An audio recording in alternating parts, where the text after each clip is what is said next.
Good afternoon, everybody, and welcome to the regular council meeting Monday, June 29th, 2026, and the time is 5 p.m. I would first of all like to respectfully acknowledge that the land on which we gather is the unceded ancestral territory of the Silks Okanagan peoples and the Splatsin of the Secwepemc Nation. First of all, we'll be looking for an adoption of the agenda that the June 29th 2026 regular council meeting agenda be adopted as circulated. Moved by Councillor Todd, seconded by Councillor Drapla. All those in favor? That will be carried. And next, for adoption of the minutes of the June 8th, 2026 regular council meeting minutes be adopted as circulated. Mover, Councillor Fowler, thank you. Second, Councillor Valstar.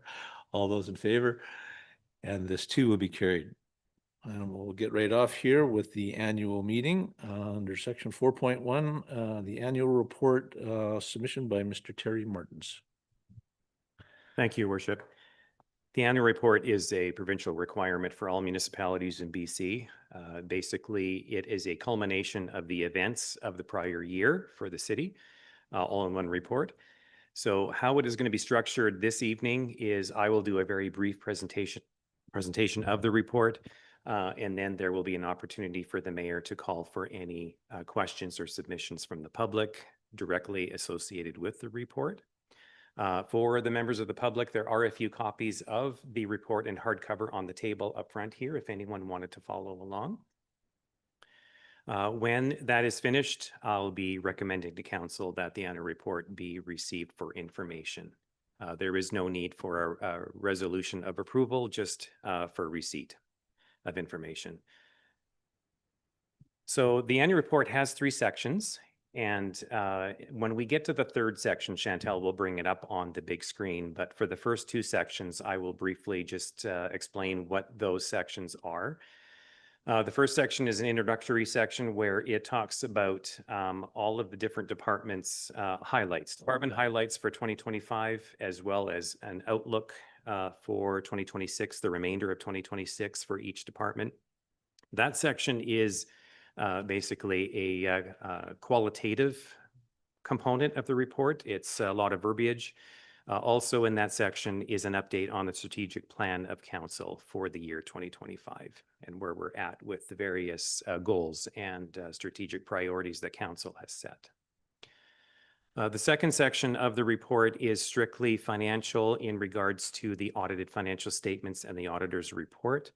That information was already presented to council a couple of months ago and was approved by council, and it was presented to the public at that point in time.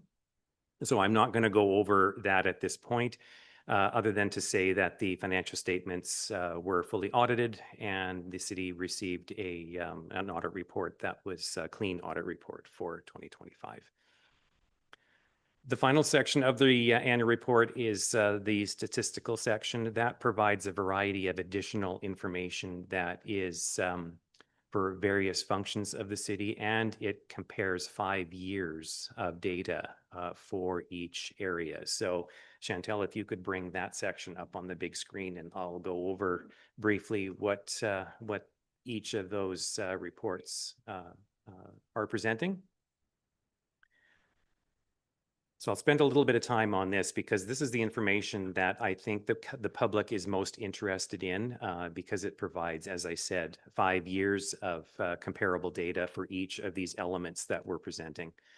So on this particular page, we're looking at all of the revenue sources in 2025 and the previous 4 years by the various sources, as well as information on the graph that shows a pictorial version of that. All numbers are in $1,000 increments, except for per capita numbers. Those are actual real numbers without rounding. So in 2025, where it says 12,232, it's really 12,232,000. So that's what that means. So following that, on the next page is all of the expenses for the past 5 years. And this is expenses by function. So not the type of expense, but the actual expenses by the different functions that the city does, general government, protective services, etc. So a total of $9.7 million in expenses in 2025. And expenses per capita based on the census information for the population of the city. So again, it shows a graph showing the different components by function. And the structure, as you can see, is quite comparable year by year. There's not a lot of variability in expenses year over year. It's similar, other than the volume increases each year, of course. The next page talks about expenses as well, but it is specifically by object. So the same total for expenses, but broken down by the type of expense that it is anywhere. And by that, I mean, for example, materials and supplies are one category, contracted services or professional services are another category, and salaries and benefits as another. So for the city of Armstrong, the biggest type of expense that we have are actual contracted or professional services. It actually exceeds the salaries and benefits. So if we go to the graph a little bit further down, you can see the red component is the professional services, whereas the light blue is salaries and wages. So an example for contracted services would be solid waste collection, as well as the city's component or a portion of parks and recreation would be under that category, just because it is not managed by the city. So none of the recreation staff are employees of the city. So it is regarded as a contracted service for purposes of the report.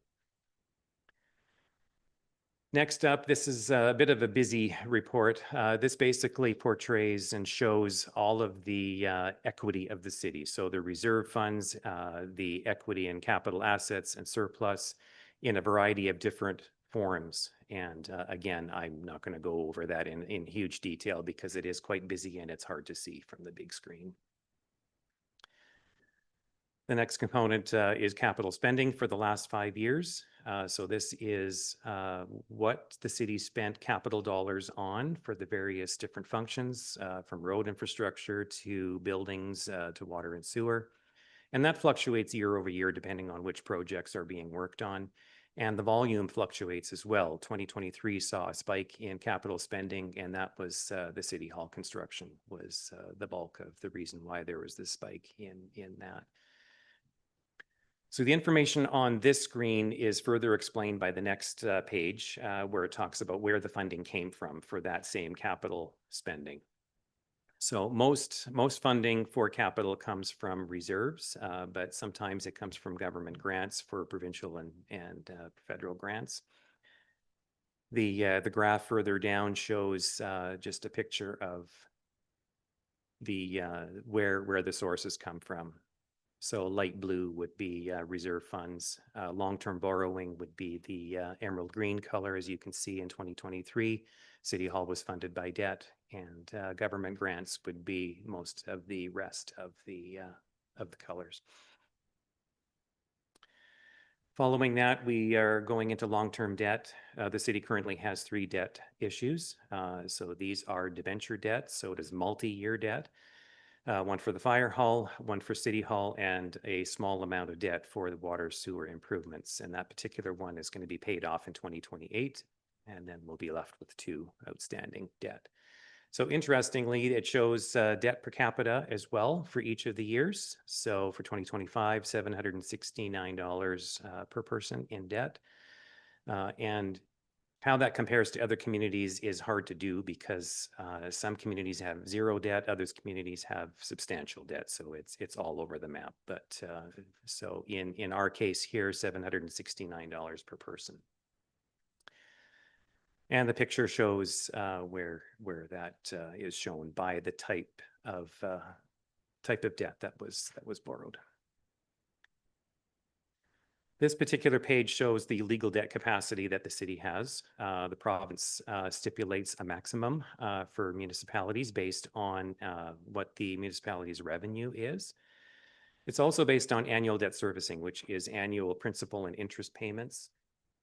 So for the city in 2025, it was $347,000 last year in principal and debt payments that were made. The legal capacity is much higher than that. It is $2,400 and trying to read that, 2497. And so we are only using roughly 14% of our legally allowed limit for debt capacity. So there is quite a bit of capacity available if council chose to expand on that. And further down on the graph, it shows a picture of the existing capacity being used and what we legally can use. And the next page here is just talking about taxable property assessments and how that has changed year over year over the past 5 years, broken down between residential and commercial and other property types. And that's just for information. That comes from BC Assessment Authority. And it also shows the average assessments for residential and how that has changed over the past 5 years as well. Property tax revenue for the past 5 years is shown there, broken down by property type as well.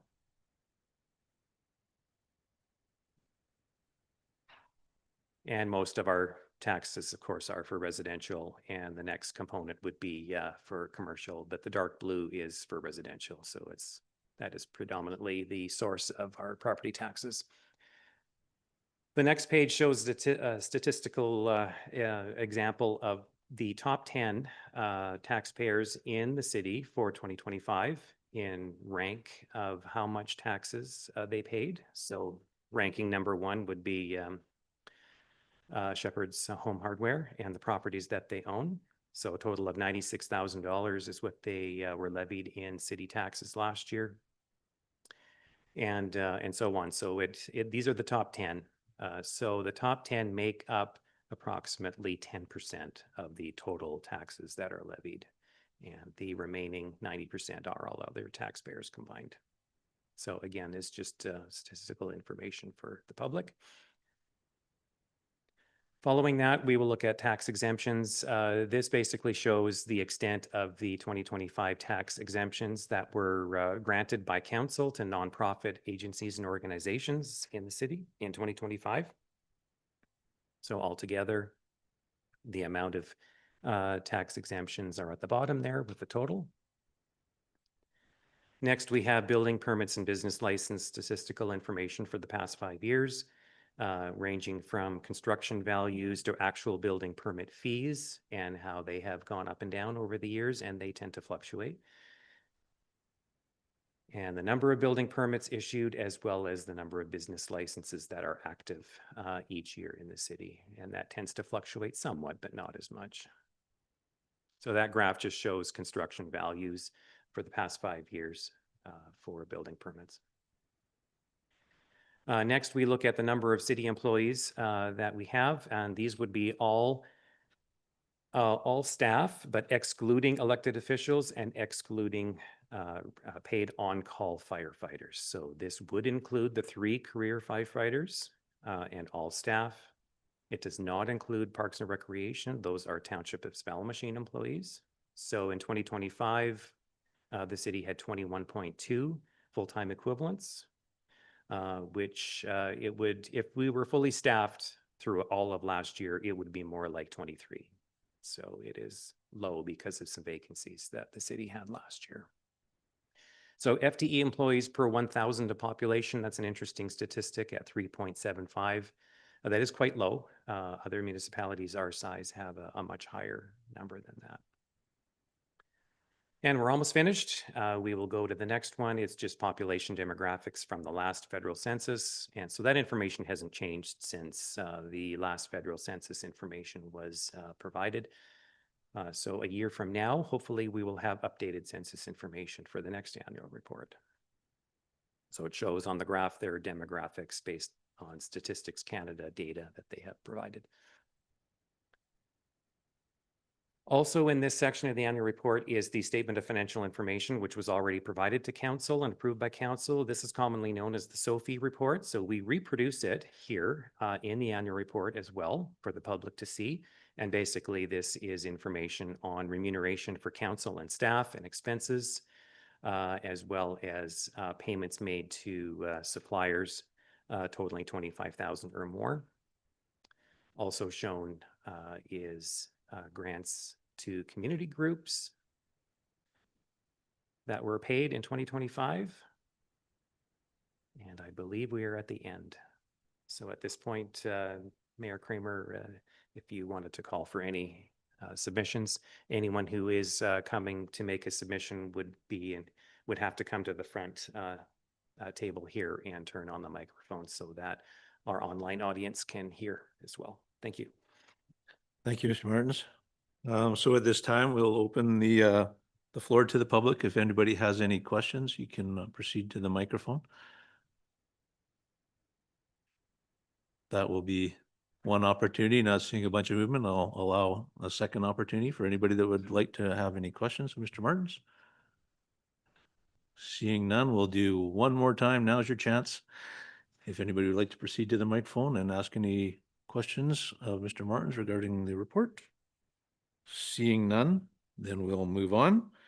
And we will have a motion that the 2025 annual report be received for information. Moved by Councillor Todd, seconded by Councillor Wayner. All those in favor? And that will be carried. Thank you, Terry. Up next, delegations from the Okanagan Regional Library. We have Danielle Hubbard, the CEO. Welcome this evening.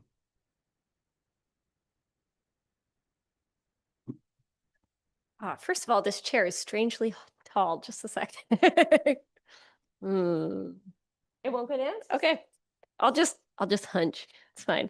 Thank you so much for making time for me on your agenda. I also really enjoyed hearing the annual report. I've actually never been doing a delegation to a council when the annual report was delivered. So thank you. I appreciated that. So my name is Danielle Hubbard. I'm the CEO of the Okanagan Regional Library. I think you all know who I am.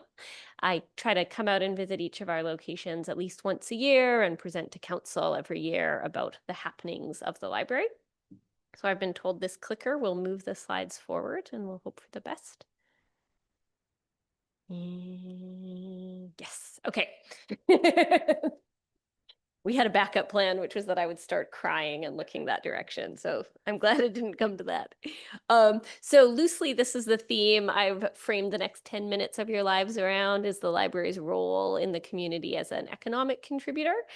Because of course, we would not exist as a regional library system without the financial support of all of our member councils. So we're supported by 24 member councils, 4 regional districts and 20 municipalities. So thank you so much to the council here in Armstrong for supporting us.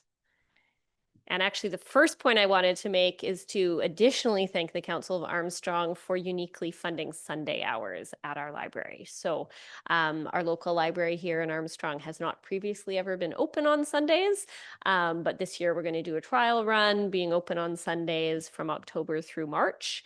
And if that goes well, and if the council is so willing, that may be extended. But thank you so much to all of you and your counterparts in SPAL as well for providing that additional funding. So thank you so much.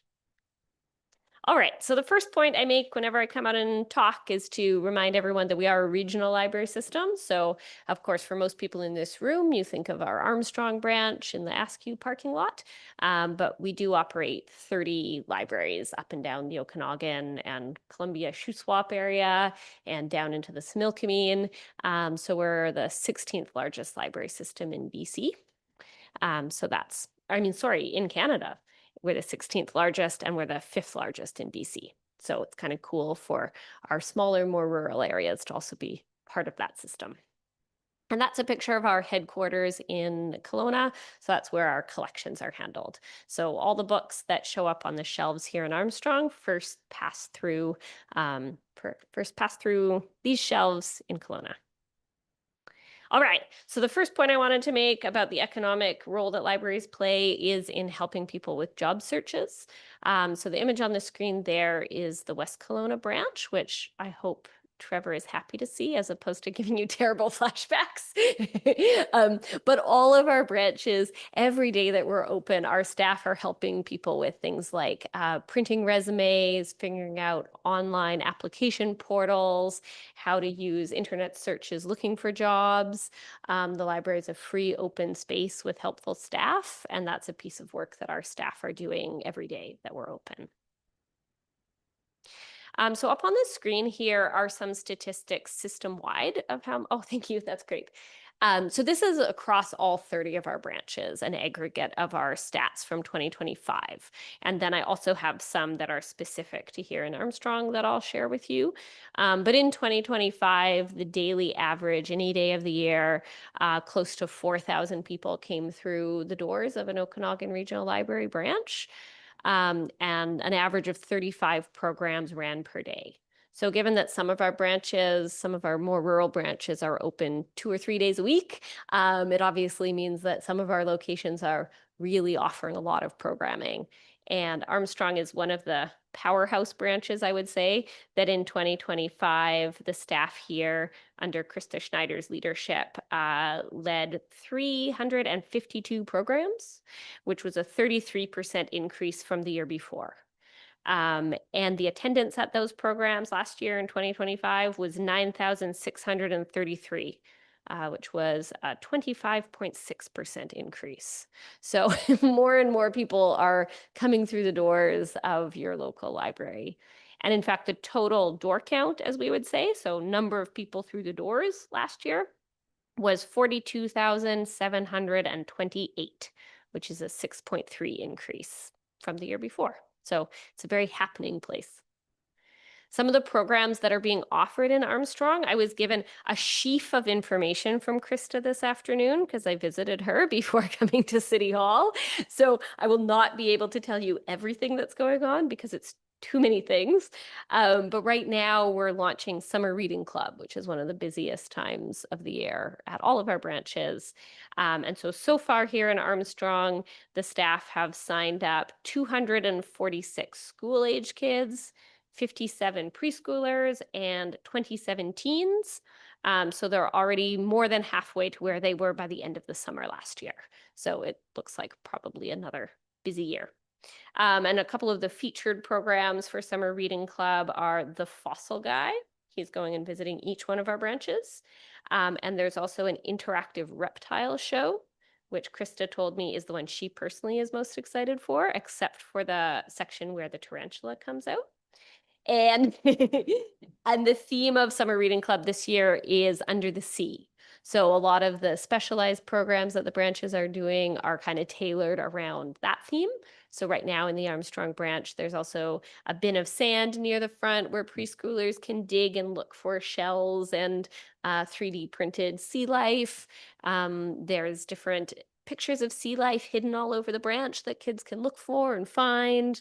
And there's a treasure map in the kids' corner where kids have to solve riddles and get prizes. So things are looking very oceanic in Askew parking lot right now.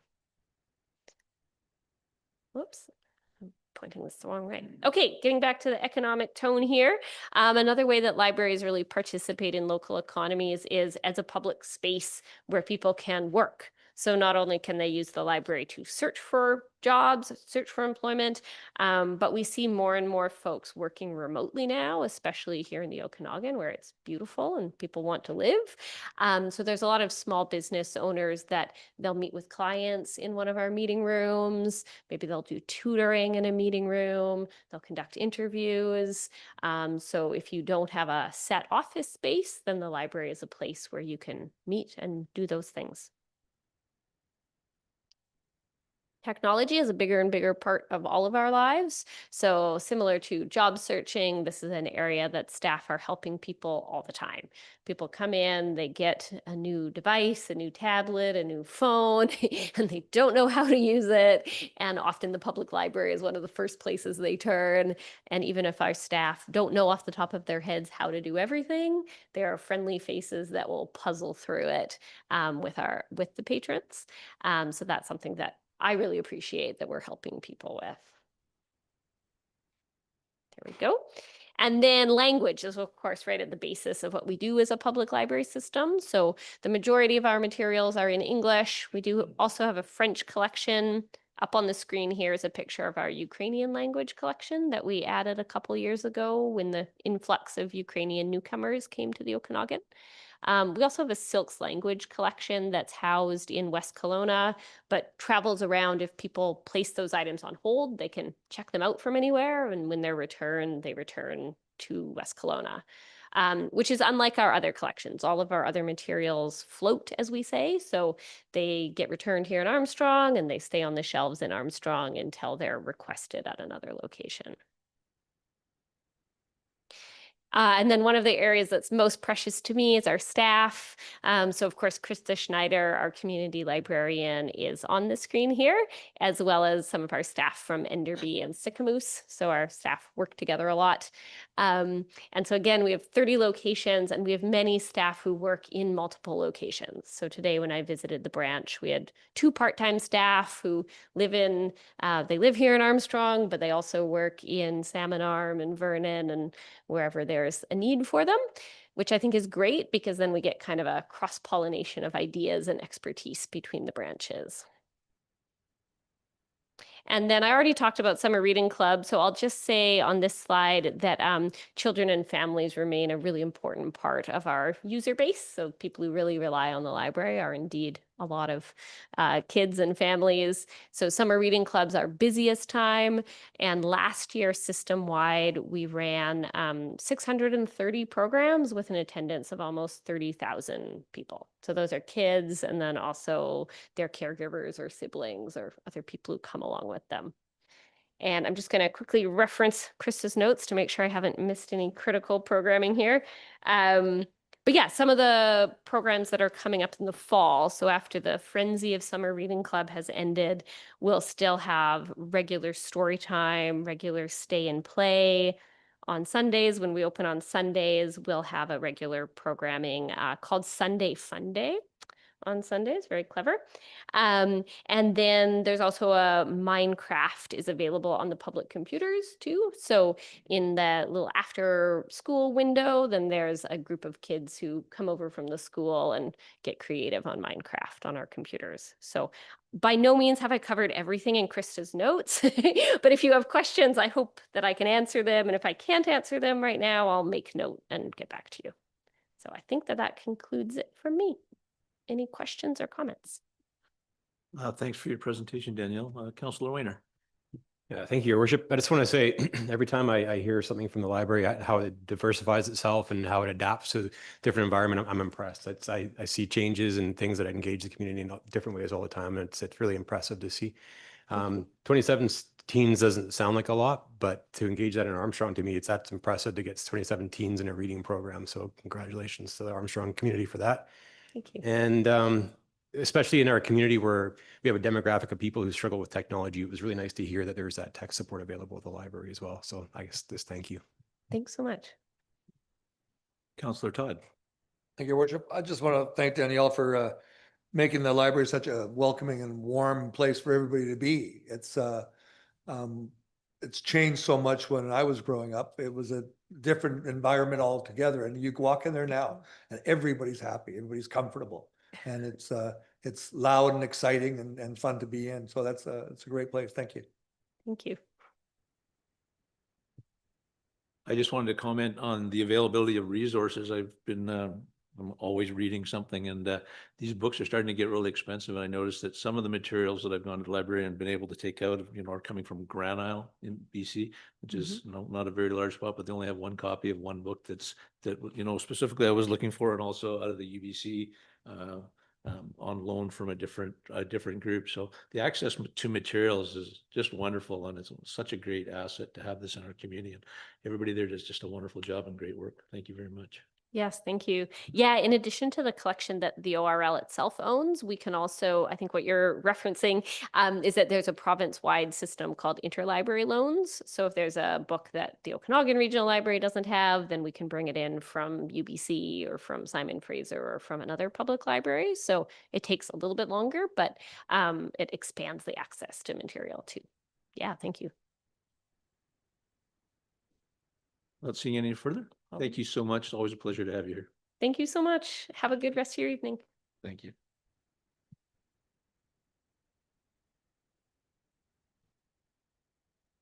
And next we have a presentation from the Girl Guides of Canada regarding the Yellowfish Project with Rachel, Claire, and a group. Come on up to the front, where the chair is, and there's a microphone we need to turn on so everybody watching can hear us.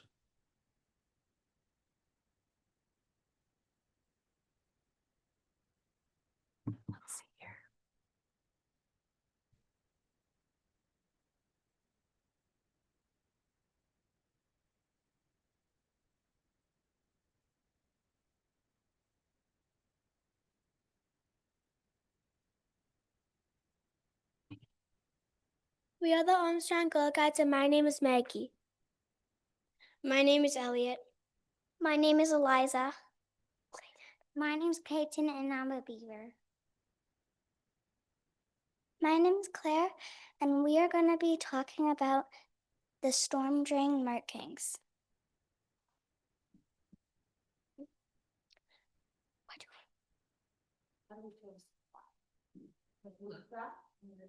I'll interrupt you from behind and make sure this works, okay? So this button right here, whoever's in control. Once it says forward, I'm passing forward, but this button to the right will get you to the next side, okay? The yellowfish symbol is a part of the Stream Keepers program of Fisheries and Oceans Canada and support the watershed. We will be talking about who, what, where, when, why, how in our project.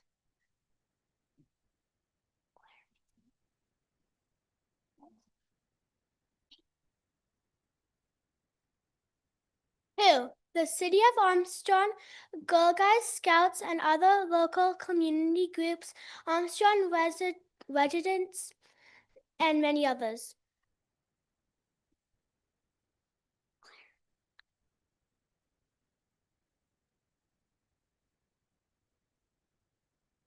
Storm drain markings. Mark storm drains. Share education with local residents. Raise awareness about protecting local waterways, protecting fish and wildlife habitats, taking visible, meaningful environmental action. Storm drains are part of the storm water system and typically directly enter the waterways, unlike sinks and toilets.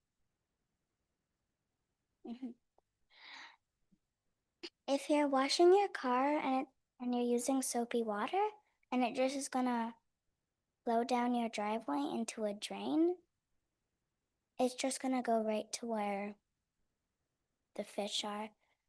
But then where your sinks and toilets, they get treated.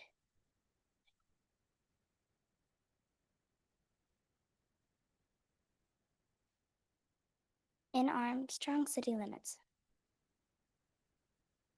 Mark on storm drains.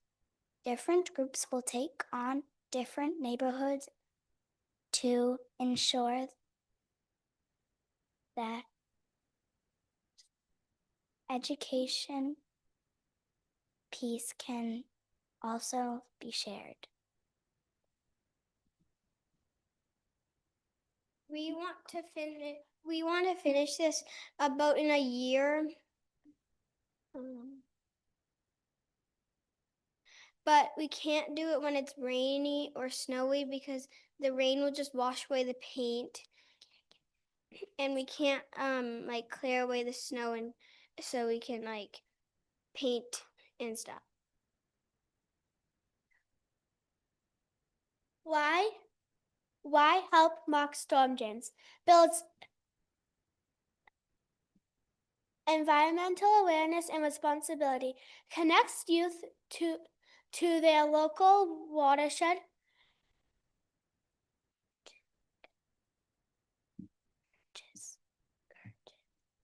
and encourages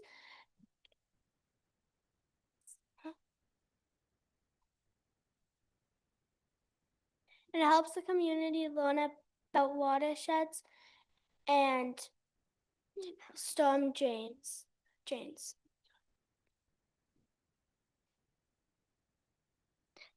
How we will prepare the site, sweep it away, put the stencil down, apply the paint, lead-free, deliver the door hangers, add black eyes and a gill. Okay, why involve young people? Obviously, there's adults that are going to be helping them.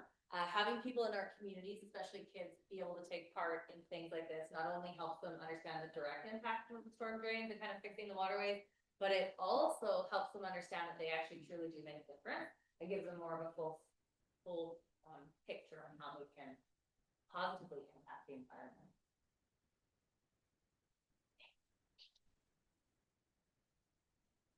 Can you help us? Can Armstrong support the purchase of supplies, paint, gloves, safety vests, brushes, or door hangers? Can we borrow a slow sign when we are walking so that we stay safe? Are there records of any storm drains already done? We noticed a few things. At Askews, there are fishes near them, and at AS, there are fishes, but they aren't painted. Can we ask for permission? And the paint costs about $65, and that will cover 300 storm drains.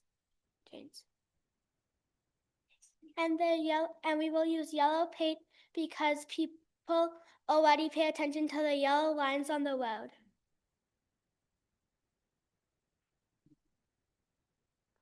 Thank you for listening. Are there any questions? I just want to say thank you very much. You guys did very, very well. That was an excellent presentation. I'll open it up to any of our counselors if anybody had any questions. Councilor Belster, are you jumping in? No, sorry. All right, Councilor Fowler. Thank you, everybody. I just wanted to thank you for all that information. It's very helpful to know all those things. Did you all know that before you started doing this project? No. So it was a good project, wasn't it? Mhm. Yeah, well, I hope to see little fishes all over the streets really quick, or around the drains really quick. Councilor Weiner. Thank you, Your Worship. Yeah, I just also wanted to say thank you guys. Did an amazing presentation. It was really great to hear all the different parts of your plan, to see the gills and the fish and the eyes and the detail, and just how it's going to make an impact to our community. And ironically, well, environmental stewardship is part of our strategic plan. So it's an important part for us as well to make sure that the community is aware of these things. And I also wanted to say thank you to the leadership for the Girl Guides, because it's really important. I really appreciate all the time that you guys take away from your busy lives to help out with the kids. Councilor Todd. Thank you, Worship. How early did you want to start? How quickly did you want to start? Because it's summer now, so good painting weather.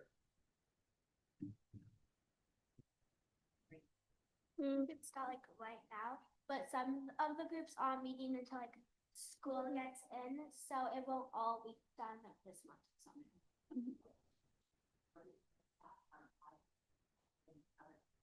We have to involve so many other people because we will need help. We can't do it all by ourselves. No, it's not. No.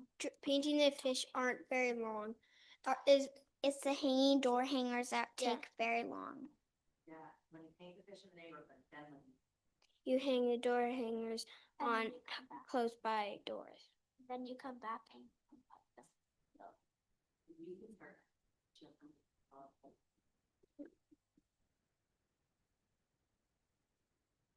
Sure seems like you've put a lot of thought into this plan. So what's going to happen today is that we're going to have a discussion later about what your plan is, but I think you'll hear back from us very, very soon because it's just a great idea. And I'm really proud of you guys to bring that to our attention. That's just awesome. Good job. Really good job. Thank So you. yeah, so our staff will reach out and let you know what the plan will be moving forward. Thank you. Yeah. Excellent.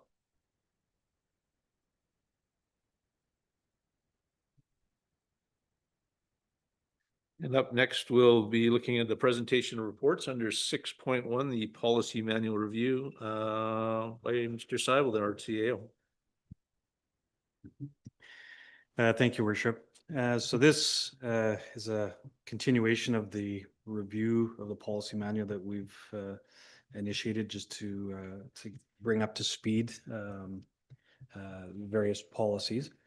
This particular report has two specific policies that brought forward for consideration.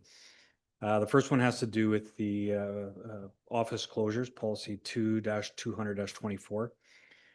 Within this policy, there is a specific reference to an additional day closure that's been identified as December 24th.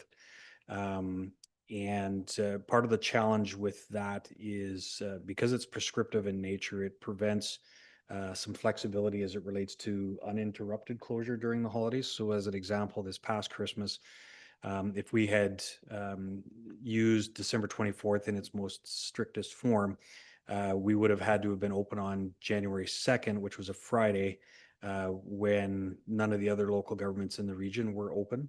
And so what it allows us to do is to maximize the time that we are closed, as I said, allowing for that uninterrupted closure, and having to have somebody come in for a single day during that time. So that's what's being proposed in that policy. The second one, which is our information technology policy, this is it's basically a consolidation of 3 different policies that we have within the policy manual right now, to one, put them into a single location, streamline it, because there was some duplication within those policies of the same things being communicated. And the one change is the introduction of what's been identified as a bring your own device program. So in current policy 200-34, which is the city issued mobile devices, it speaks to which staff members are eligible for having a city issued phone based on the job. The BYOD introduction or language is to basically take advantage of existing software that we have within the Microsoft realm. It's something called Intune, which allows us to basically be able to use an individual's personal phone by segregating, creating a firewall, if you will, on the phone to have your work and your personal separate. So it just allows the individual to carry a single phone. The software itself, which is managed through our IT contractor, can easily be removed should the individual leave employee of the city, because it's managed from the back end by our contractor. And so any of the city-specific apps that are used, whether the email or Teams and that kind of stuff, can be pulled right off. So the data is preserved and protected under the IT policy and our IT contractor. So essentially what it does is it allows an analysis when you're looking at the costs associated with having to buy and maintain a phone on an ongoing basis versus some sort of a per diem for use of that phone for those individuals in question. There will be some positions that it won't work, that they just need to have a phone after hours emergency calls, those sorts of things in order to keep the numbers the same. But in some cases it may be beneficial. So those are the 2 policies and the changes that are before council tonight. And then with that, there are 3 specific policies that would be rescinded should the aforementioned policies be approved as presented. So. Thank you, Mr. Seibel. So I think we'll tackle these one at a time. So the first recommendation is that amendment policy 200-24 office closures be approved as presented. Do we have a mover? Councillor Wayner, seconded Councillor Fowler. I'll open the floor for questions. Not seeing, we'll call the vote. All those in favor?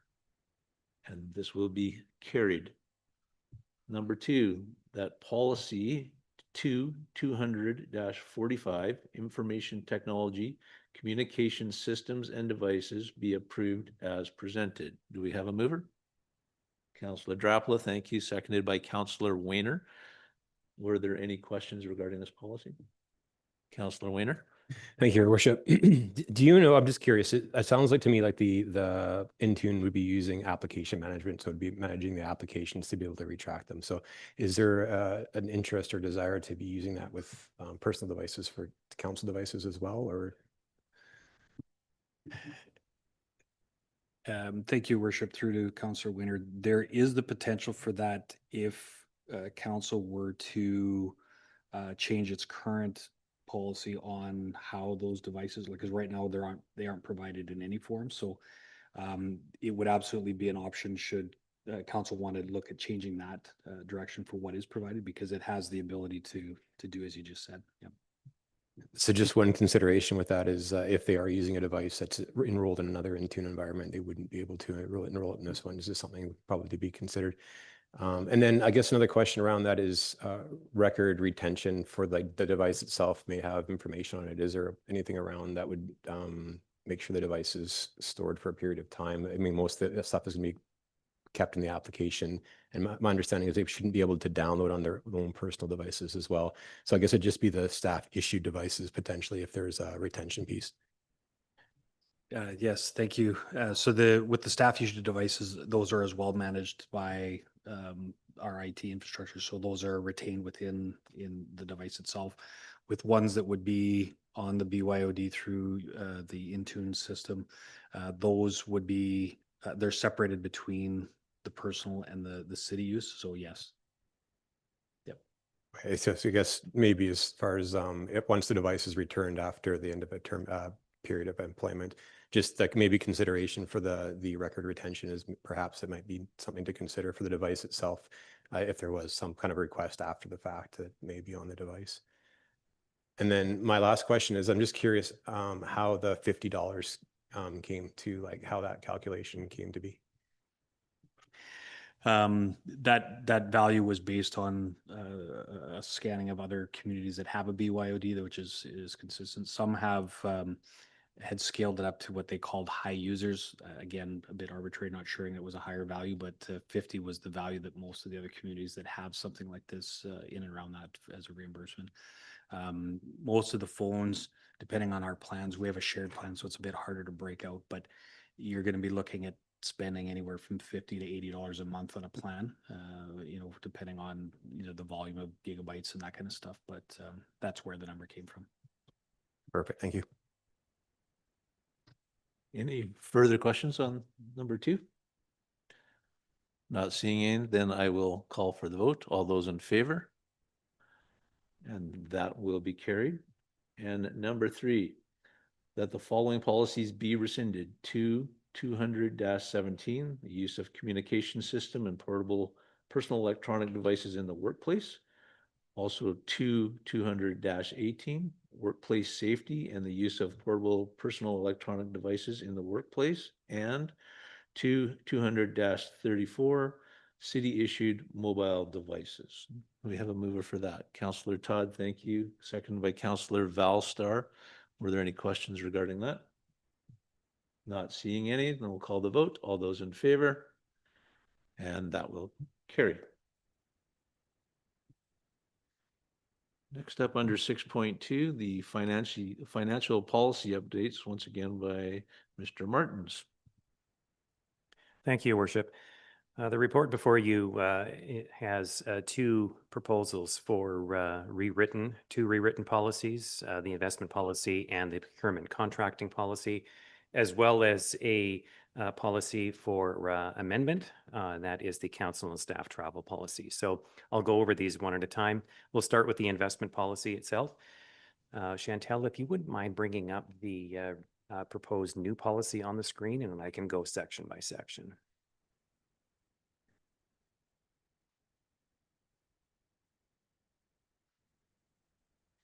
So the investment policy, it's designed for guidance on how staff invest city funds. So this would be surplus funds and reserve funds that aren't immediately needed that can be invested. This particular policy is intentionally short and simple for the reason that the community charter already dictates pretty strict requirements for municipalities in BC on what investments can be purchased and the protocol for that. So this policy is specifically additional guidance for our policies, for the city's investments. Sorry. So this particular policy under number 3, we've added some accountability in that for every investment purchase, one of the council signing officers is to approve the purchase. So council created that with the signing authority structure several months ago. I believe it was last year. So that is built in to the policy, the new one. So a definition has been added for the phrase weighted average investment yield because that can have multiple different definitions depending on what it's used for. So it is defined for purposes of this policy. For the provisions itself, number 5, any investment purchase is guided by 3 different objectives. So this is the main point of the policy, and that is first and foremost preservation of capital, the protection of principal. So again, the community charter requires that investments need to be guaranteed unless it's through the municipal finance authority. That is the only speculative investment that is allowed. But the preservation of capital centers around protection of principal from risk of loss. Secondly, liquidity, that deals with anticipated cash flow requirements and having sufficient cash in the bank to be able to be used for expected cash flow requirements. So as a result, the city does have a number of investments that have staggered terms so that they are maturing at different points in time so that liquidity is protected. And finally, rate of return. The city does look at maximizing the rate of return subject to the first 2 objectives. Also, the policy does speak about the fact that no one individual reserve is individually invested. What that means is statutory reserves and some deferred revenue, such as prepaid grants and specific refundable deposits, are separately recorded for accounting purposes, but we do consolidate them for simplicity for purposes of investing. And then the interest is on a monthly basis is apportioned based on the weighted average investment yield, which was defined earlier in the policy. The policy also talks about how brokers and other sources are determined. Right now, the city's own banking institution, Valley First Credit Union, is one of those sources, as well as the Municipal Finance Authority of BC and various brokerage firms. The city currently has 3 brokerage firms that it uses who have specific product lines meant for public sector, meant for local governments in BC. So we have a lot of choices as far as shopping for the best rate and the best options. And that leads into the next section where it talks about competitive quotes and getting that and showing results of those quotes along with the chosen investments so that there is evidence of compliance with the policy. So that essentially is the rewritten proposed policy for investments.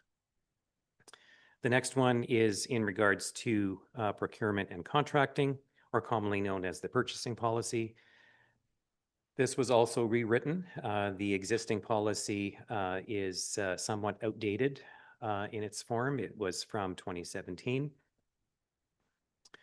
The city did look at our benchmarking communities for comparable policies of those benchmarking communities and quickly learned that pretty much all of our benchmarking communities are in the process of revamping theirs at the same time we are. So what staff noticed is that many of those policies are unnecessarily complicated and lengthy. So staff just rewrote the policy with the intent of keeping it as concise and simple and short as possible. So that is what's before you here. So we'll quickly go through each of those sections. In particular, the scope and responsibility, item 3, clarifies that the purchasing policy is delegated by council to the chief administrative officer, who in turn delegates it to the CFO for administering the policy. Individual purchases are done by each manager with the CFO overseeing and coordinating it corporately. There are some definitions that are added to the policy there for guidance. So best value, this is the main point in the policy in making decisions for purchasing. All of these points are looked at when considering procurement. So not only the cost of the good or service being purchased, but ongoing operational costs, life cycle costs, et cetera. So sustainability, serviceability, availability, all of those aspects are looked at and considered when looking at a purchase. Fair and transparent process is kept in the policy as it was in the existing one. It also talks about conflicts of interests for city employees in regards to whether there is a direct or indirect relationship with the vendor. So there is a procedure for that. Confidential information, again, we have to follow the Freedom of Information and Protection of Privacy legislation as well, which also provides information on what can be released and what cannot be released for potential vendors. And when there is a public competitive process that is followed, certain things cannot be released and other things can be. 5.5 talks about vendors acting in good faith. This allows the city to have the right to refuse to do business with a vendor under certain situations, such as active litigation against the city. So there's added information in the new policy for cooperative procurement. So that is when we're grouping purchasing with other local governments or using a local government buying group. An example of that would be the Canoe purchasing group, which the city belongs to. And what that is a organized group who pre-vets and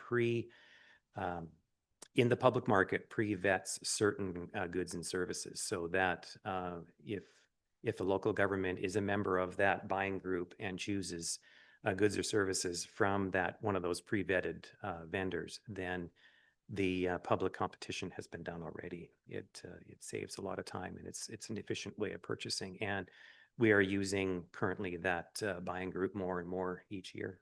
So I think the operations department uses it the most. There's also added language for sole source procurement. There's some guiding points there as to when sole sourcing can be done and the procedure for that. Also, there's language in regards to purchase orders, in that currently purchase orders are not required, being that the city does not use electronic encumbrances or commitments for purchasing, but there are requirements for pre-approval, which we'll go into in a moment here. So purchase cards and language on the financial plan is also included, in that all purchases have to be included in the budget, obviously, first before they can be done. And 5.11. So this is, sorry, section 6. So this is a simplified table versus the current policy that we have right now, where it basically provides the approval limits for each group of employees. So in this particular one, front office staff and operations staff or outside staff, currently their limit right now is $1,000. So staff is recommending that be increased to $2,000 just because of inflation and because of efficiency. It empowers front staff and outside staff to do small purchases at a more efficient level. For managers, currently $10,000 without prior approval. Staff is recommending that be increased to $15,000. And then, of course, $50,000 with prior approval of the CFO and CAO.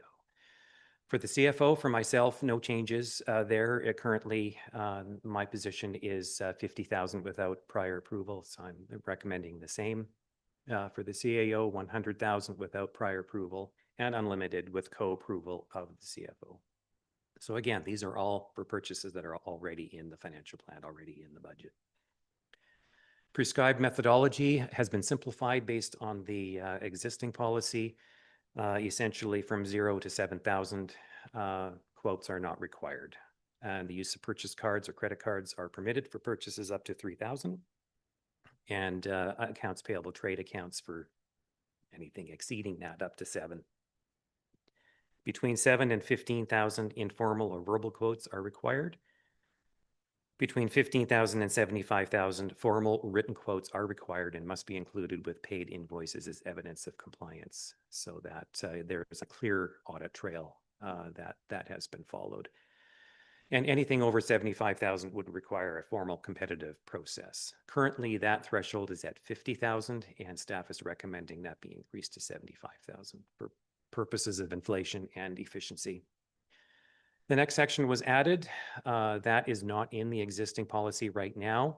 This doesn't really pertain to purchasing, but it does pertain to cash disbursements. So council will recall that the signing authority structure was approved last year. So that signing authority is now built into this policy, and it's in this proposed policy, so that it can be included. So basically payments up to 100,000. It shows who has to approve those payments or payment batches, and anything over 100,000. There is a requirement that one staff signer and one council signer has to pre-approve those batches. Section 9 has some language in regards to contracting. So what contracts have to include, and that anything over $10,000 does require a written contract for purposes of protection for taxpayers and the city. So there's some guidance there, or not guidance, but requirements, minimum requirements that have to be in those contracts. And second last point here is guidance on the review of multi-year contracts. So these are the recommended frequencies in which staff would look at reviewing those contracts to put it out to public competition. So again, increasing those frequencies for the major contracts such as banking, engineering at a 10-year level, whereas more maintenance kind of contracts would be at a more frequent review. And finally, exemptions. There are certain things that are exempt from this, and that would be legal services, utilities, and insurance, et cetera. So that wraps up that particular policy. And finally, the staff and travel policy, there are some amendments that staff is recommending. So there is a redlined version in your package there. There's also a clean version as well. But basically a lot of housekeeping changes. One of the main changes that staff is recommending is the per diem rates for council and staff when they are traveling on city business. A small change for the breakfast and lunch rate going from $20 to $25. So that would be per day per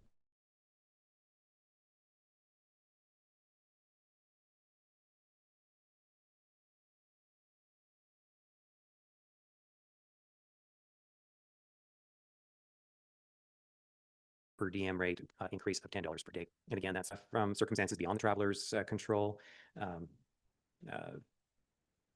Yeah, so added information there in regards to and whether they wanted to combine the business trip with personal travel, of course, reimbursing the city for the personal travel component, but there is definitely some guidance there to dictate how that is to take place. So, but mostly housekeeping changes to this particular policy. Thank you. Thank you, Mr. Martins. I believe just before we go much further, Councillor Fowler had a question or comment, and then I'll call it. No, you're good with that? Oh. All right. Councillor Niji, did you have before we proceed, did you have a question you wanted? Yeah, thank you, Worship, and through the chair to Terry. Terry, can you just go back on the procurement policy under exemptions and the third bullet under insurance? I'm assuming that insurance is, we're asking for an exemption there because our plan is to stick with the Municipal Insurance Association of BC for liability and property coverage, and there's no planned changes there. However, if we were to move away from there, we would follow a bid process, I'm assuming. Thank you. What is meant by insurance there, and probably should be maybe a little bit more description, that's more fleet insurance is what that intent was. Okay. Simply because ICBC rates are the same everywhere for our fleet. So that was the intent of that. Okay. And then so that probably clarifies my next question, which was regarding like group benefits coverage and that kind of thing. I'm not sure who carries our group benefits for our employees right now, but I'm assuming that if we were to look for another provider, that would go through a competitive process as well. Yes, it would. Thank you. All right, then we have a number here. We'll tackle them one at a time. We'll require a mover, first of all, that council approve policy 200-46, the investment policy. Moved by Councillor Valstar, seconded by Councillor Drapla. Questions? Not seeing any, then we'll call the vote. All those in favor? Carried. Second, that council approve policy 200-47, procurement and contracting policy. Moved by Councillor Todd, seconded by Councillor Valstar. Any questions? Thank you, Councillor Weiner. Thank you, Your Worship. Just first, I wanted to say thank you for all the work that's going into to consolidating these policies. It's a lot easier to look through one policy than to try and look things up in different areas. I really appreciate all that work. I also really appreciated the thorough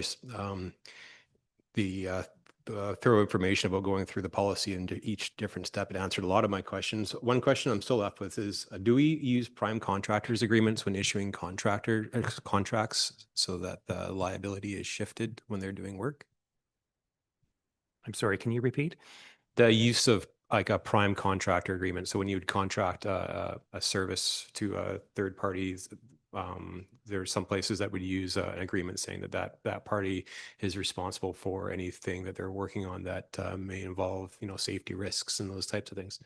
Yes, those primarily are centered around major infrastructure contracts, which are governed through our engineering firm. Brad, you might want to comment on that more accurately.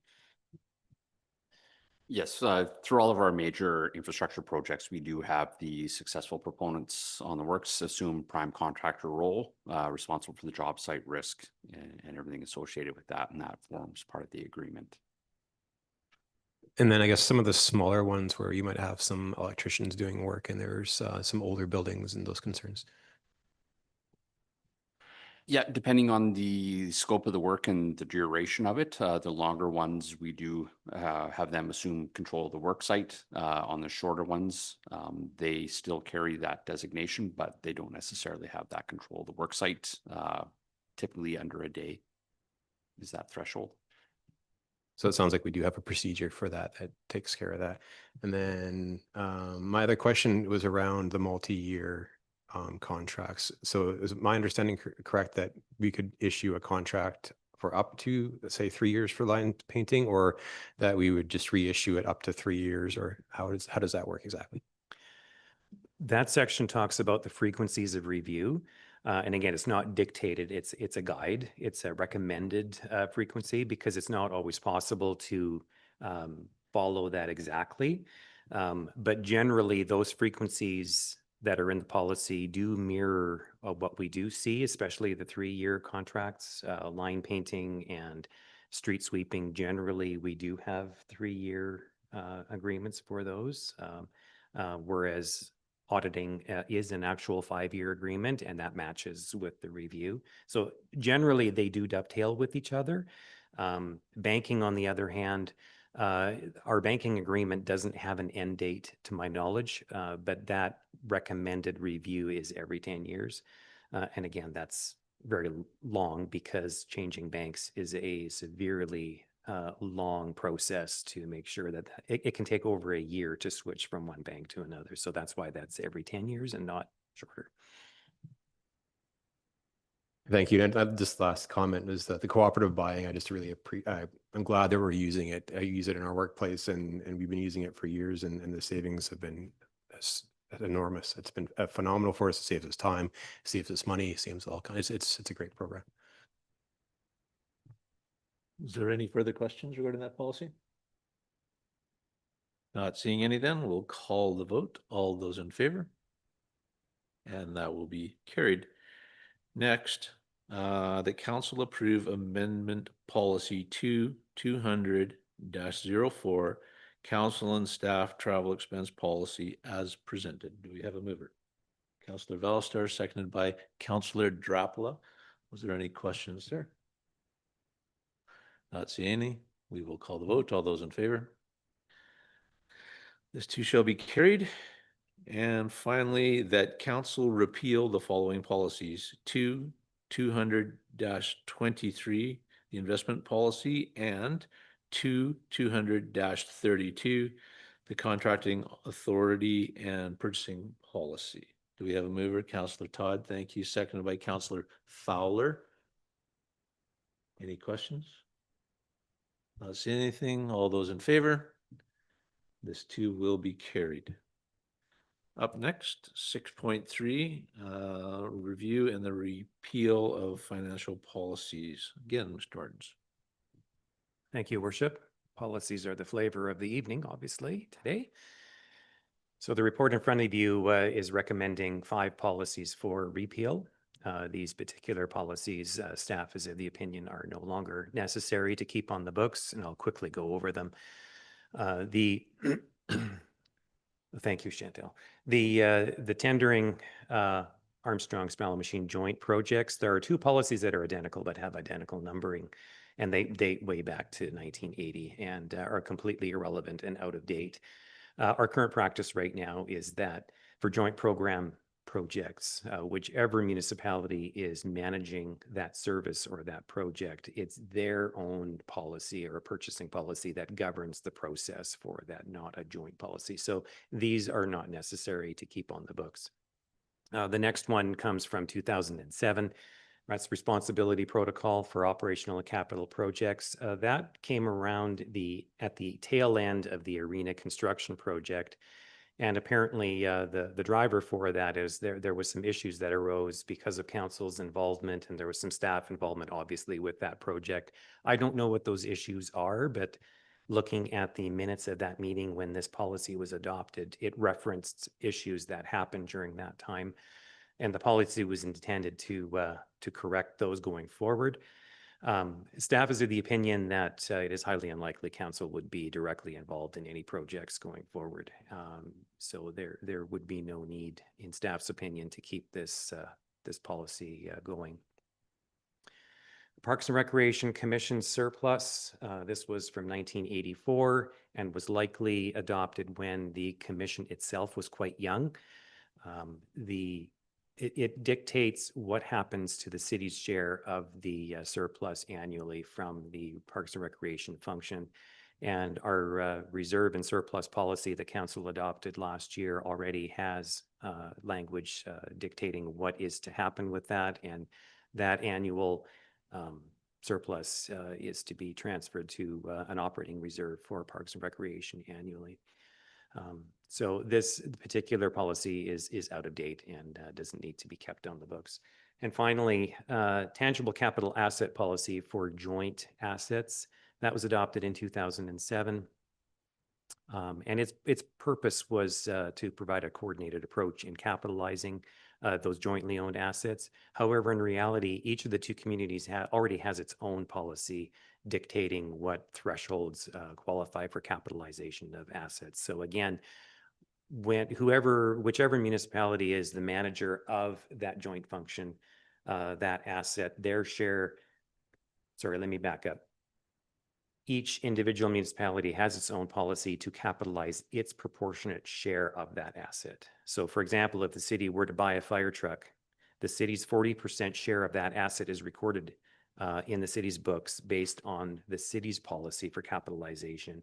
The township's 60% share, they would record on their books based on their capitalization threshold in their policy. So this joint policy really isn't used at all anymore. So it's irrelevant. Thank you. Thank you, Mr. Martins. At this point in time, then we'll require a motion, and we can do them all the same here, that council repeal the following policies: 200-8 tendering Armstrong Spell Machine joint projects, 400-2 tendering Armstrong Spell Machine joint projects, 200-15 responsibility protocol for operational and capital projects, 400-1 Armstrong Spell Machine Parks and Recreation Commission surplus, and 400-3 Armstrong Spell Machine joint tangible capital assets. Do we have a mover for that? Councillor Drapla, thank you. Seconded, Councillor Valstar. Were there any questions? Well explained. Thank you, Terry. All those in favor? And that will be carried. Up next, 6.4, we have an update from Mr. Seibel on the PV Boulevard North project. Thank you, Worship. So this is a process for our large capital projects that going to be using on a go-forward basis to provide a regular update every 2 to 3 months on those big projects, to give a bit of a summary of the works and issues that are underway. Specific to Pleasant Valley Boulevard North, I think everyone knows this got underway beginning of April. So this particular report covers about a 2.5 month period to mid-June, to basically give a summary of kind of where we're at. So specific to the project, the contract itself is for 175 days, plus or minus, based on efficiencies or change orders. The contractual end date is in November, based on what was signed, and we've been working through that with Chapman, who was the successful proponent. The project, as everyone is aware, has been broken down into 3 phases. Phase 1 is the western portion, and then phase 2 is the eastern portion of the roads. And then phase 3 is the sidewalking and landscaping pieces of both of those 2 previous sections to be done sort of last as part of that project. So just a brief summary of everything that's been underway since April 6th. I think everybody's been has seen in some form or another the goodies that we've been uncovering from underneath the road. Forgot to bring a couple of the bottles that I have been provided, fully intact from decades ago that are underneath the road. The tree stumps, the dimensional lumber, all of the wood waste is quite surprising, but also explains why a lot of the, I'll call them deficiencies within the road, probably existed. The roller coaster that was there, the foundation wasn't today's standard in that regard. So the contractor's been working, to peel everything back. They've dug that down, deep utilities, and they've started, prepping the subgrade and the base gravels as they build it back up now. The city team, consisting of myself and Mr. Ackerman, meet weekly with our project manager, the consultant, which is McElhenney, our engineer, as well as Chapman, that's the contractor, just to review the work that's been going on, any issues that have been of note, to keep things moving, and to provide some oversight for the project as it moves along. So a few other things to note with this is you'll notice in 5B a risk assessment. So what I try to do here is identified some of the things that we've been dealing with that were maybe identified but unknown in terms of extent at the time. Two of the big ones initially through the excavation period were obviously the existing brick wall and the buried concrete wall that was uncovered through that.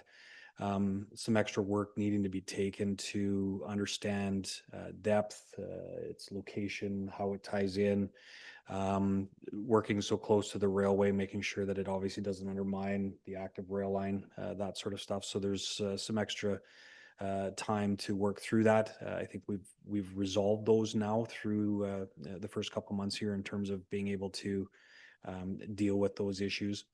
The waste materials, as I mentioned, just a plethora of things that we had found. Most of it was known in terms of areas from the geotechnical review that we were going to anticipate.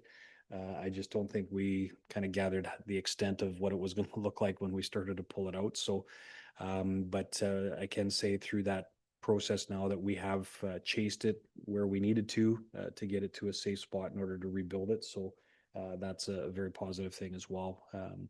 And in certain areas where we've had to use GeoGrid to provide additional stabilization to the ground, which has been good. Hydro has always been, with any major project I've ever been involved with, a bit of a risk, simply because of their processes and how they do things. One interesting discovery was a live hydro line that was buried under the road that nobody knew what it was. Wasn't on hydro record, wasn't on our record. It was just live. That was tied into Spirit Square. So at some point in history, somebody put in a power connection. We're not sure how or when or what, but so we had to had to work with Hydro to get them out there to deal with that, and they were able to get out and help us to resolve that. So that's a risk that's been mitigated as well. On the financial side of things, council recall that the project budget of $4.4 million is what was included in the financial plan. That was what was communicated based on the engineering estimates at the time. I've noted those in a table of the preliminary numbers. So that was the breakdown that was identified for those particular items that led to the 4.4 million. We had received some very competitive pricing through Chapman's in the contract we signed with them that essentially created some additional buffer to the tune of about $600,000 based on that competitive pricing. So that number or that change is reflected in the contingency value. Doesn't mean it's going to get spent. It's just been placed there to reconcile the 4.4 million. But it does provide us some additional buffer for funds that were approved specifically as an example to deal with some of the extra costs related to the over excavation for the walls and the wood waste and stuff that were found. So so that's the budget that we're working towards in terms of the construction and the project management of the entire project. And on the communication side, so this particular report is something, like I said, we want to try and do every couple of months, every 2 to 3 months, just to provide an overall summary and update on things. There has been regular biweekly communication that's being sent directly to the business and property owners along PV North. That was one of the commitments that was made at the outset to ensure that all of the project-related information is being provided as reasonably quickly as possible for dissemination. That same information is being housed on the website, our website, and the specific webpage, the Carey webpage that was created for that. So all of our information bulletins showing the bi-weekly look for the construction side of things in terms of what's coming is all located there, as well as there's a couple of drawings related to the plans that were approved and the history of the project itself that goes prior to the actual starting of construction. So those communications will continue. That's something that we work with the contractor in terms of them providing what's coming. In the update that was sent out this past Friday, and I think most of council's probably seen and the public will have seen too, the contractor is starting to build up the west end as they're preparing to transition to the east towards front of Shepherd's. That's a good thing, in terms of the targeted schedule, construction schedule. And so what they're working on right now is the coordination of the curb and gutter contractor, subcontractor, as well as the potential for some asphalt as it relates to the drivable surface that will be available once they move to the east in front of Shepherd's. So the plan, if you recall, was always to have right now traffic goes up Pleasant Valley, north on Shepherd's Lane and out that way. When the transition happens, obviously the east end of Pleasant Valley Boulevard North will be closed. Traffic will be directed up Wood. They'll be able to head south on Shepherd's Lane and then west on Pleasant Valley North. So what you'll start to see over the next 2 to 3 weeks is the curbing and the shaping of what that's going to look like, so you can see how they will tie in. One of the challenges in that they have to work through is obviously the curbing that's going to be put in place. That's on the business side, so on the north side of the road. There will be a gap from the current sidewalk because of the expanded areas that are being included in terms of the sidewalks.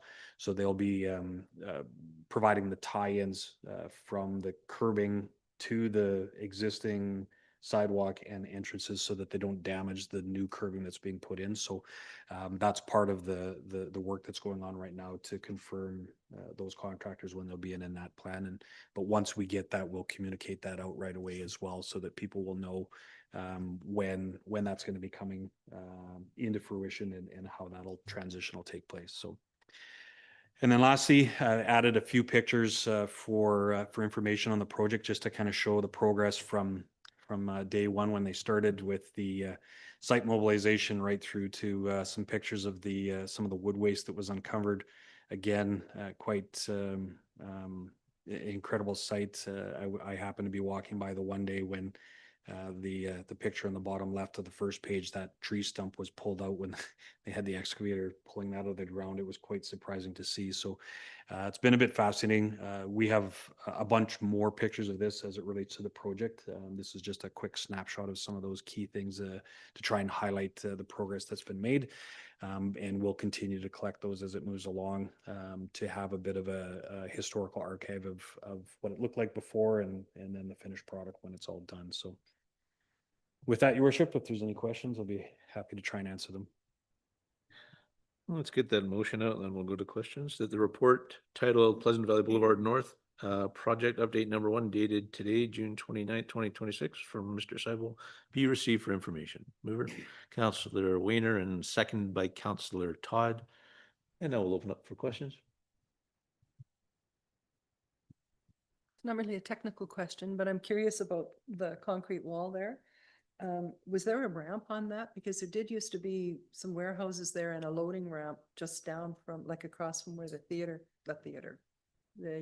just before the Legion, the old theater. Did it look like it could be that loading ramp? It looks quite substantial. Thank you. It was a fairly significant wall. I don't recall there being a loading ramp of any kind when they uncovered it. There was some question about, I think the building referred to that it was part of the foundational walls of whatever structure used to be there, but there wasn't anything that indicated it was a loading dock area. It's just part of the building wall. Interesting. So. Anything further? I just hope the concrete that we're putting in now will last that long. All right. Well, yep, Councillor Weiner. Just a question about the transition from one end of the street to the other end of the street and then the change in traffic flow. Is there going to be some early warning signs going up in advance just to say there would be a traffic change, or how do we approach that? Thank you. It's a great question. So what we've tasked Chapman with providing to us is this: when they have the confirmation of the contractors and the specific details of the day, to be able to give us that information that we'll get out. So once we know the exact dates, we will get information out as to when that will happen and how the traffic patterns will change. We in advance of knowing the specific dates, we didn't want to put it out too soon to, because if it's 3 weeks from now, then, we got people kind of hanging on edge. But we've asked them to give us that specific information so that we can communicate it out when we know, to help share, like I say, where the traffic patterns will change. And, the sidewalks will still remain open. That's always been part of the plan through the whole section there, so people can still access all of the businesses there. And the other part of that too is at our last meeting on Thursday was to get some tighter timelines as it relates to the actual transition. So they're looking at how to be able to create the, for lack of a better word, the connection to the off-ramp from Shepherd's into the existing construction area, so that when they move, there isn't a closure required to do that. So they're trying to figure out how to time it so they can put that in as they move, so that there's uninterrupted movement. So we're just waiting for them to get us that, and then we'll get it out as soon as we have it. Thank you. I think a key piece for me that I'll be looking for is just the signage for the vehicles. A lot of it's going to be point of contact is when the vehicles drive up, just to make sure the signage is good. But it sounds like you're on it. Thank you. Anything further? Seeing nothing, then we'll call the vote. All those in favor? And that'll be carried. Up next, 6.5, wayfinding signage by Miss Cordell. Thank you, Your Worship. We're going to see the range on this clicker. So basically, I'm bringing back the wayfinding signage in Armstrong green for council to see. We had our signage team mock it up for us so that we could see the difference. They've also mocked it up in a variety of locations. As I put these up, I just want to remind you, these may not be the locations where the signs end up, but they've put them in those locations. So let me see. Oh. Wow. Okay, so this is the entry sign that we have, the kind of the one that would be on the north and the south entrance to the city. You can see we've got the red brick like council requested. This is it in blue and this is it in green. And this is it in one of the initial proposed locations. I don't think this is where it will end up, but just to show you what it would look like in situ.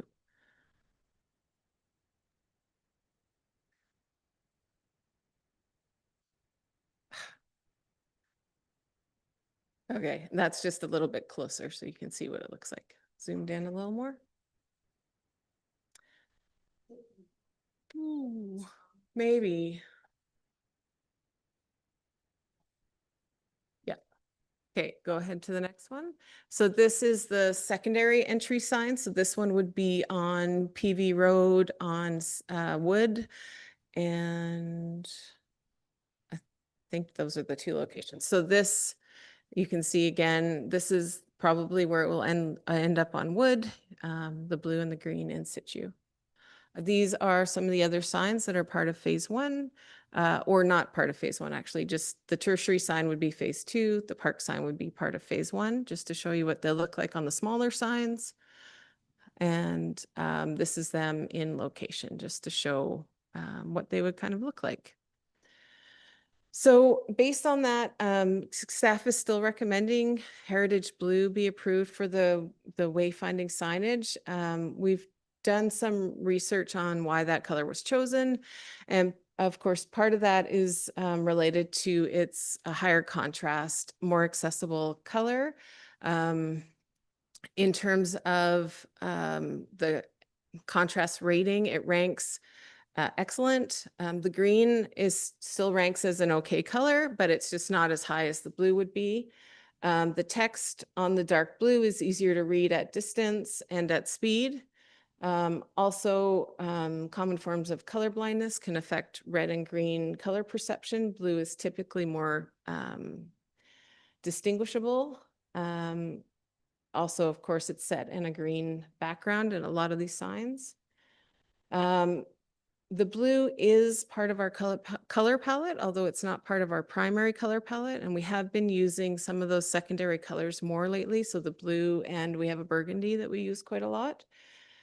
And I think, you know, just generally both are functional.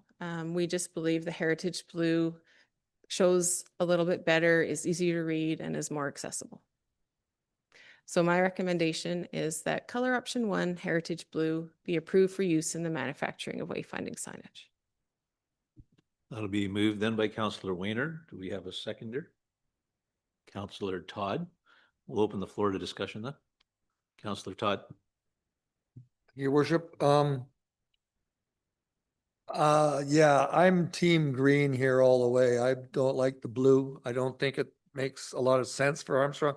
As per the conversations we had before, the colors on the flag and the letters are white, so I don't see how the color blindness comes into effect. I mean, the background might be green, might be blue, but the letters are still white. When you're driving down the highway, you know Armstrong's coming up. You've seen it from signs for 20 miles every way. So you know it's going to be there. I think the city has been that we're not blue sky country. We're not big sky country. We're heart of country, and the green is more important to me than the blue ever will be.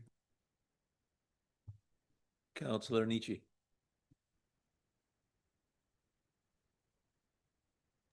Yeah, thank you, Your Worship, and through the chair. I don't often disagree with staff, but on this one I will, for the same reasons I brought up during the last council meeting. Although the Heritage Blue may be on the color palette for acceptable heritage buildings and changes within the city, it's not our brand. Our brand is the city coat of arms.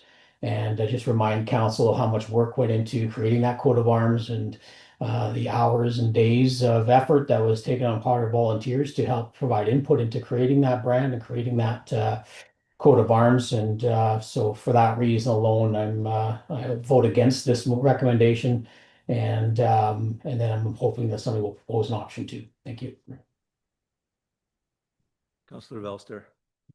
Thank you very much. Yeah, I want to also say that my support's behind green as well. And just to be clear here, the motion on the table is for blue. That's what it is. Okay. All right, team green there. Anyways, that's yeah. Our current signage right now is green. Like I drove around town and had a look. It looks great. I don't think that we need to really change it up that much. Councillor Weiner. Thank you, Your Worship.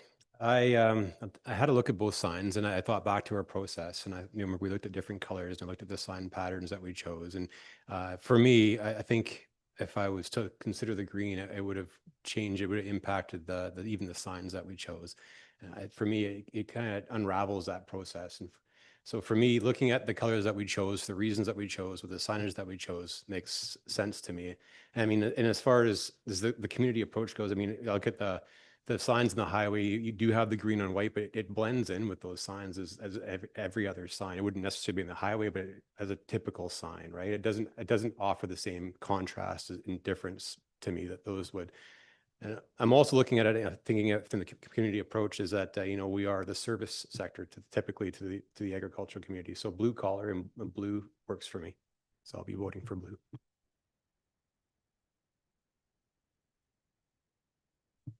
No, yep, Councillor Drapla, thanks. I'm torn on this one. I think I'm gonna lean towards the blue. I think similar to what Councillor Weiner was saying.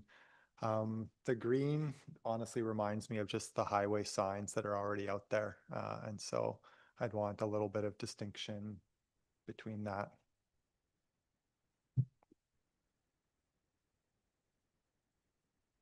All right. So I actually can see sharper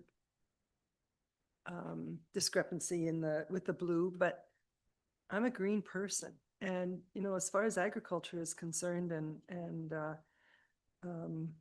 that's green. I just really, I think having been here forever, that I'm going to go green just because when you get older, you don't change your mind all the time.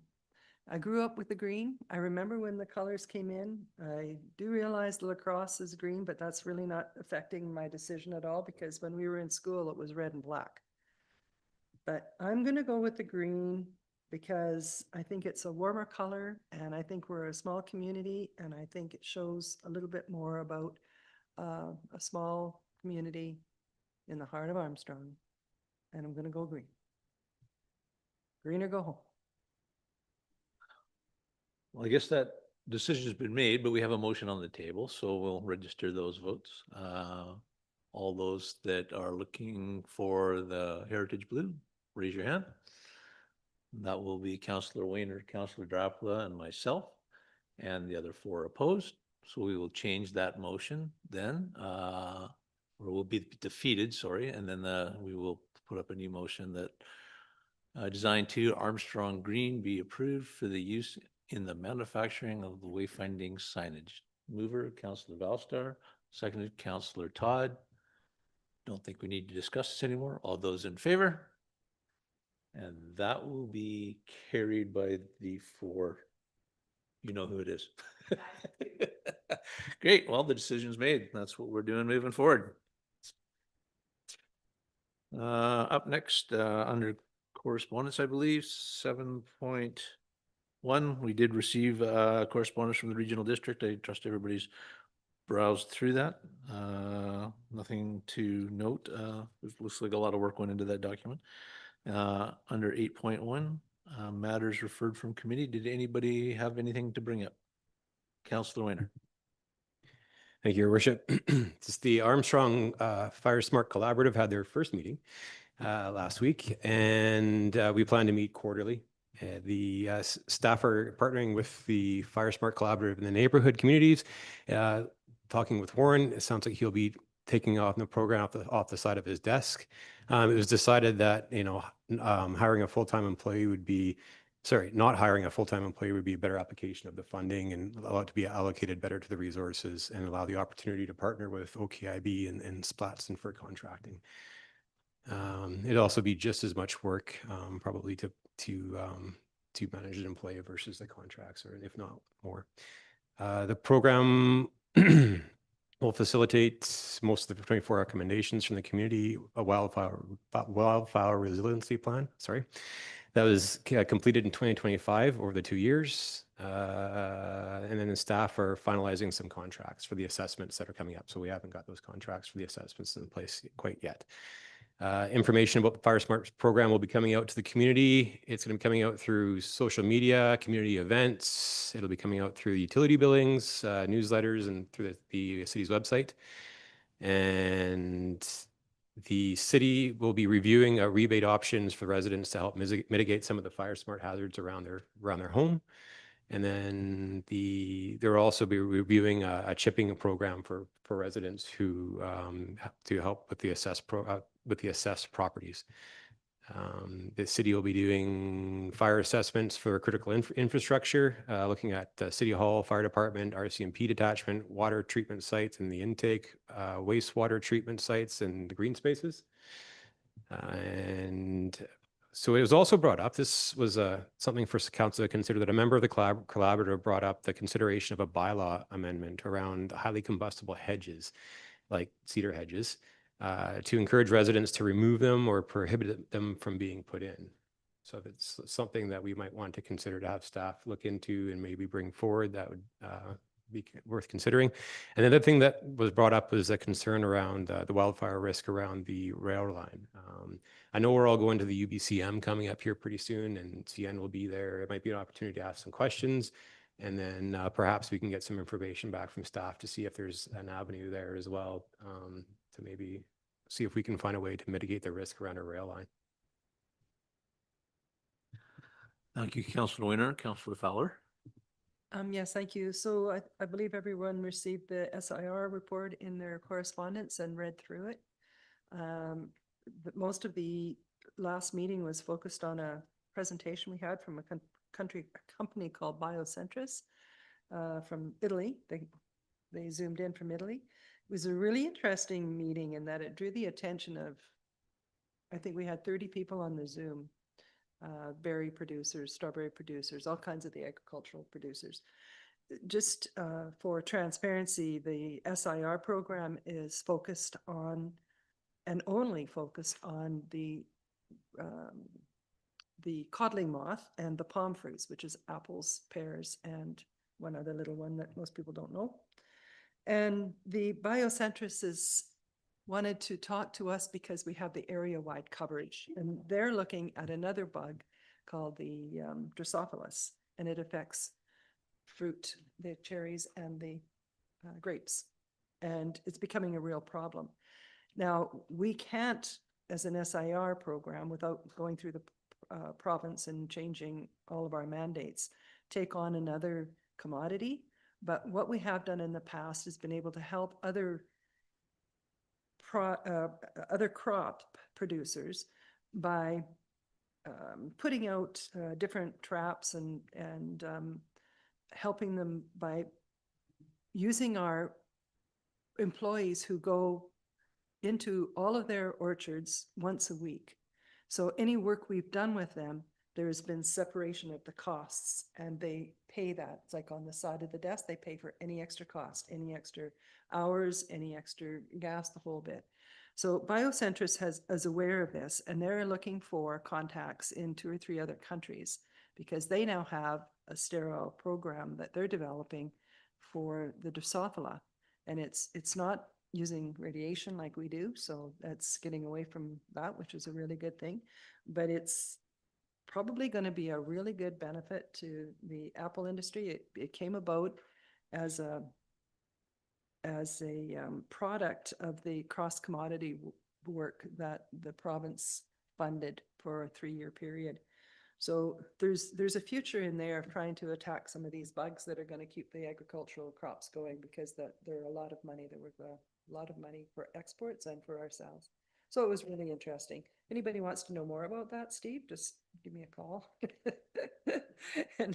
And these people are not just talking to us in Canada, although they are very interested in our program because we already have area-wide coverage, and most places can concentrate on a particular bug, but they're only in a particular spot. We have 4 regional districts and everybody pays into it just for the codling moth at this point. Really interesting stuff coming through. Thank you, Councillor Feller. Councillor Belster. Thank you very much. Yeah, just a quick update from Parks and Rec. Just a couple of little things at the last meeting. We had talked about last year about an access to program card we talked about it last year and it was declined at the commission level, but we ended up bringing it back because I don't think we have good enough understanding of what the access to program was. And basically it's a vetting process. Right now we have an affordable access program where if somebody, needs help or something like that, their handler or something like that can come in for free. Versus what this card does is it's a program where you can where somebody who needs extra has a disability or something like that can go on there, register, and then get the card. So then when they show up to the facility, they can just show the card instead of explaining why they should be in at a reduced rate. So it just helps staff just streamline the process. So with the new information, we accepted it, and it sounds like it's something that Cheryl's going to be going through with. Another major highlight is the IPE agreement is signed and it's done and it's complete, and that whole what was that 2-year exercise is finished. We got to the other side, so that's a major victory for the whole Parks and Rec Commission. Awesome. Do you want to speak to that? Well, I actually got a little carried away with biocentris and Drosophilas and stuff that you guys aren't interested in. And I forgot to mention that the codling program for the SIR is having trouble with the fluctuations in the weather, with the drought, with the early heat. Looks like we're going to have an extra generation of codling moths. So the guys are really working hard on getting that done. And also, could I just talk about the rail trail? There will be a Mara to Grinrod grand opening. Unfortunately, it's at 3 o'clock on the first day of Metal Fest, but it's 3 o'clock. It should be over by about 4 o'clock. And it's really something to celebrate. It's being well used already, although the crossing at Grinrod hasn't been completed. Ministry of Transportation is apparently working on that. But people are using the crossing. They're just crossing the road without any crosswalk. So it's a bit of a concern, but that Mara to Grinrod will be opening regardless, and people are using it for, whether there's a crossing there or not. And we're still working on finishing it up. Looks like we're going to have the permission and the permits for the foreshore work in August and September, although we actually haven't got it in writing, but there's been a verbal confirmation that it should be okay. If that would, yes, yeah. Thank you. Anybody else? I just want to get our plug in for the Make Water Work campaign. It's going full bore. We're way down the list now. We have, I noticed we have a sign out in front of City Hall finally to log on to Make Water Work, take the pledge. Let's see if we can pull Armstrong up to the top again. The Soyuz pulled a fast one on us last year. We'll have to come up with something interesting to surprise them this year, but nevertheless, it's a great project. It saves water and it's good for our community. So log in there and let's get that done. Perhaps if the mayor had nothing to do, he could stand outside and get all those people coming to pay taxes to sign up. And on that note, 9.1. Election procedures bylaw number 1953, 2026. That the election procedures bylaw 1950, 2026 be adopted. Mover, Councillor Wayner, seconded, Councillor Valstar. All those in favor? That will be carried. And next we'll be moving to an in-camera session under 10.1 that council proceeds in camera pursuant to section 90, subsection 1G of the community charter, litigation or potential litigation affecting the municipality. Do we have a mover? Councillor Todd, seconded, Councillor Drapula. All those in favor? Carried, and we will take a brief hiatus